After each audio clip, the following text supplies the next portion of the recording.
भाई मैं तो सलाम ठोकता हूँ उन लोगों को जो इन पापा की परियों को स्कूटी या बाइक चलाना सिखाने के चक्कर में अपनी जान की ही बाजी लगा देते हैं।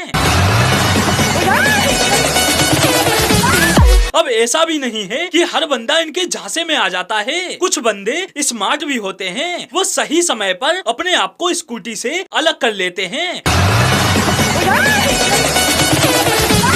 और भाई जैसे तैसे करके अगर ये पापा की परियां थोड़ा बहुत स्कूटी चलाना सीख भी लें, फिर ये नॉर्मल ड्राइवर नहीं बनती, ये डायरेक्ट हैवी ड्राइवर बन जाती हैं और फिर स्कूटी पर खड़ी होकर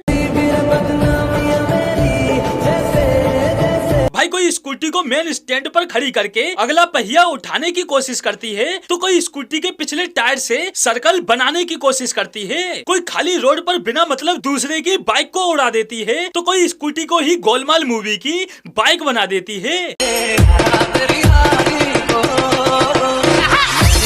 भाई इनकी इस हैवी ड्राइविंग स्किल्स की वजह से इनकी स्कूटी भी इनसे इतना नाराज हो जाती है कि खुद से ही ये कहते हुए चल पड़ती है, ओ भाई उड़ाओ मुझे उड़ाओ, मैं इस दुनिया से छुट्टी चाहता हूँ। और भाई इनका दिमाग वो तो भाई अब कमाल है भाई, कमाल है, कमाल है। मतलब भाई जहाँ इन्हें स्कूटी दौड़ाने की जरूरत नहीं होती वहाँ ये स्कूटी फुल स्पीड में दौड़ाती हैं और जहाँ सच में स्कूटी दौड़ाने की जरूरत होगी वहाँ स्कूटी छोड़कर खुद ही दौड़ पड़ेंगी।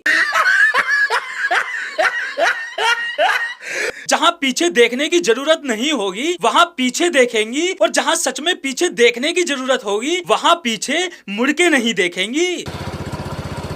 मतलब आखिर तक बंदी ने पीछे नहीं देखा जबकि तमाम स्पेस मौजूद था, स्कूटी निकालकर आगे से ही जाएगी। भाई बस पापा की परियों की इन्हीं हरकतों की वजह से इनकी स्कूटी इनसे इस कदर नाराज रहती है कि इनके साथ राइड करना तक पसंद नहीं करती, वो अकेले ही चल पड़ती है।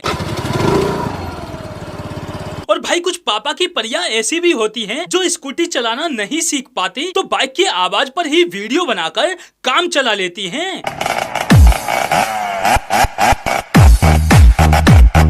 लेकिन अफसोस रियल लाइफ छोड़ो, रियल लाइफ में तक इनसे स्कूटी नहीं चल रही। आखिर सस्ती एक्टिंग वाले टिकटॉक ये जो ठहरे, पापा की परियां लगी हुई हैं दोनों हाथों से एक्सीलरेटर देने में।